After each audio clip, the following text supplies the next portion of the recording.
വണ്ടി കോഴിക്കോട് പിന്നിടുന്നു. തെക്കൻ കേരളത്തിന്റെ ഭൂപ്രകൃതിയല്ല ഇനി അങ്ങോട്ട്. പത്തനംതിട്ടയിലും കോട്ടയത്തും തൃശ്ശൂരുമൊക്കെ കാണുന്ന വലിയ പാടശേഖരങ്ങൾ കാണാനില്ല.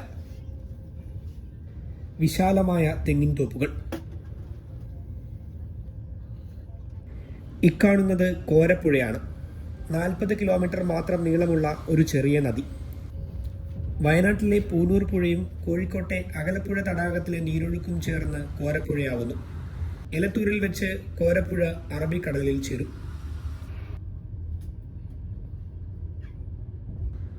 ചെറുപട്ടണങ്ങളും കവലകളും പിന്നിട്ട് തീവണ്ടി കുതിക്കുന്നു. മലബാറിന്റെ പ്രത്യേകതയാണ് ഓടിട്ട ബഹുനില കെട്ടിടങ്ങൾ. കേരളത്തിൽ മറ്റ് പലയിടത്തും ഈ കാഴ്ച മറഞ്ഞെങ്കിലും മലബാറിൽ ആ കെട്ടിടങ്ങൾ ഇന്നും തലയെടുപ്പോടെ നിൽക്കുന്നു.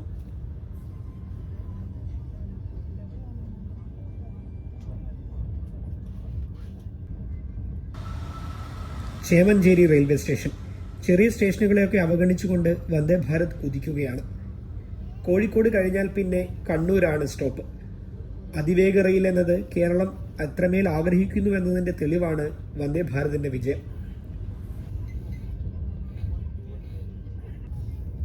കൊയിലാണ്ടിയിലൂടെയാണ് ഇപ്പോൾ ട്രെയിൻ കടന്നു പോകുന്നത്. ചരിത്ര പ്രാധാന്യം ഏറെയുള്ള ചെറുപട്ടണം. കൊയിലാണ്ടിയിലെ തുറമുഖത്തിന് മുസിരിസിനോളം പഴക്കമുണ്ടെന്നാണ് ചരിത്രം പറയുന്നത്.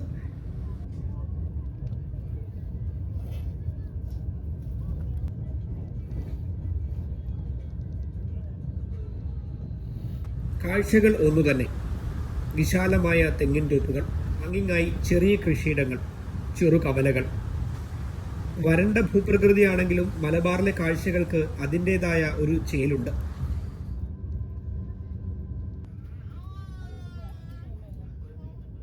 തെങ്ങിൻ തോപ്പുകളും ഓടിട്ട ബഹുനില കെട്ടിടങ്ങളും വീണ്ടും വന്നു പോകുന്നു.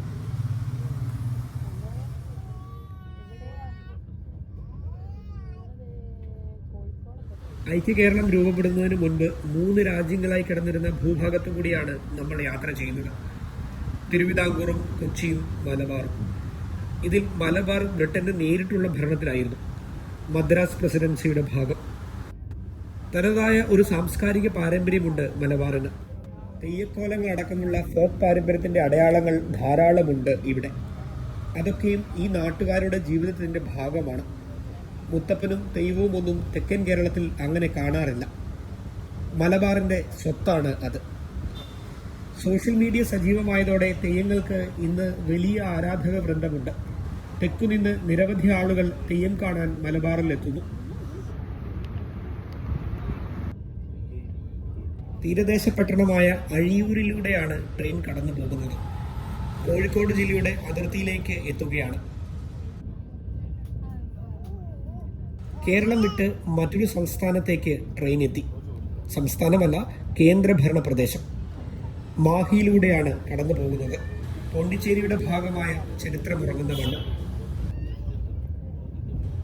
ചുറ്റിനും കേരളമാണെങ്കിലും ഇപ്പോഴും സാംസ്കാരികവും ഭരണപരവുമായി ഏറെ വ്യത്യസ്തമാണ് മാഹി. കണ്ണൂരെത്തുന്നതോടെ ഭൂപ്രകൃതി വീണ്ടും മാറി.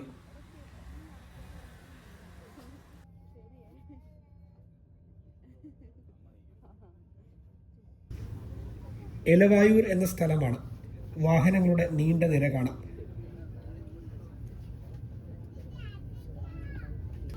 അടുത്ത സ്റ്റേഷനാണ് കണ്ണൂർ. പതിവ് തീവണ്ടി യാത്രയുടെ മടുപ്പൊന്നുമില്ലാതെ അങ്ങനെ വന്ദേ ഭാരത് ഞങ്ങളെ കണ്ണൂർ എത്തിച്ചു. ഇനി കണ്ണൂർ കാഴ്ചകളിലേക്ക്.